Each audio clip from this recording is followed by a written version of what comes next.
All right, America. July 27, 2022.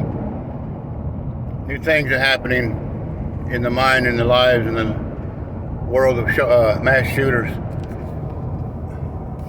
You know, since the guy got taken out in the mall food court by Elijah, shot 8 times from 40 feet away, it's going to put this changes a few things on a lot of these live shooters that were waiting, almost ready to spring from cover. What they're going to do now, they're going in and they're reevaluating the situation. A lot of them are putting targets that they scratched off the list back onto the list, because I believe that this clown that went into the mall food court, I believe he didn't have any anticipation that there would be somebody there with a pistol on his hip and the ability to use that pistol with such deadly accuracy. It's a game changer for these guys. So now they're the ones that did have the malls on their list are now reevaluating and saying, mall is dangerous because there's a gathering there of people and there's an uncertainty. It's not the same everyday people that go to this mall, so they're going back to places where they're familiar with, where they know there'll be everyday, same people every day. People like schools, like the tire plant, like work spots, workplaces, just the places where the same people go every day. If they know those people there aren't carrying or open carrying and don't have any weapons on them, that's where they're going to pick. I believe some of them are going to be a little bit more pissed off than they already are. I believe some of them are going to go in with the intention of really speaking louder than what they had. I mean, it seems like you can't speak much louder than an AR-15 killing people, but you can, believe me, you can. There's torture, there's kidnapping, there's holding them hostage, live streaming, there's all kind of stuff they could do, and they're going to do. You think the worst we're seeing is them just cowardly walking and blasting away and putting the gun on themselves, or getting shot up, suicide by cop, or letting themselves get caught? No, there's a lot worse. This is going to get a lot worse before it gets any better.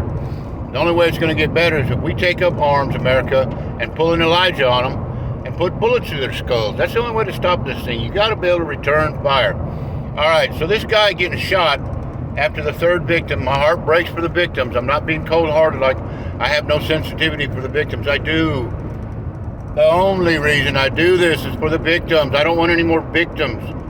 For the children of Sandy Hook, all the way back to Columbine, all the way back. You know, there's been school violence in American schools. As long as there have been American schools, people have come to... Go to Wikipedia and look up school violence.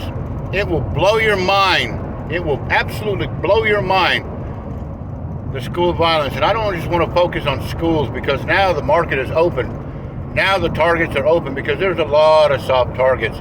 But if we harden up those targets, like the food courts now, and we change these guys' mind where we start limiting their targets to soft targets, it will cut down the availability of targets that they'll have to choose from. Man, I don't know what else I got to do. I believe that these guys are coming with a ferocity that is just like, it's unprecedented. It's like nothing that we've ever seen before. They're coming with a ferociousness that they just want to get the point across. They want to make the statements that they're making. They want the world to know. They want the world to hear what their voice is saying. And their voice is speaking to the barrel of that AR-15 and hundreds of rounds of ammo strapped to their chests. And they're wanting to get their point out. And their point is this: that I was silent and tortured and quiet my whole life. Well, no more. And they're speaking out in this violence. They're speaking out through their victims. They're speaking out by taking the lives of innocent people. And they're saying, you should have been aware. You should have had your guard up. Shame on you, America. That's what they're saying, literally, to us. Shame on us. We should have been ready. But we never knew. We just didn't know. It's like when tornadoes come out of the clouds and touch down in certain areas and destroy mobile home parks or homes. When people are coming out of the rubble, they just say, I never knew. I just never believed it would hit here. And so it is with violence and acts of extreme violence. We just never believed it would happen here in small town USA. All right, well, that's enough for now. I'm trying to shorten these videos so people will watch them. July 27, get ready, because this next round of shooters that are going to come on scene in anywhere America, they're going to be a little bit more disciplined, a little bit choosier on their target. They're going to choose targets that are soft, non-confrontational targets, such as schools without resource officers. Anyway, that's enough for now. We'll pick it back up.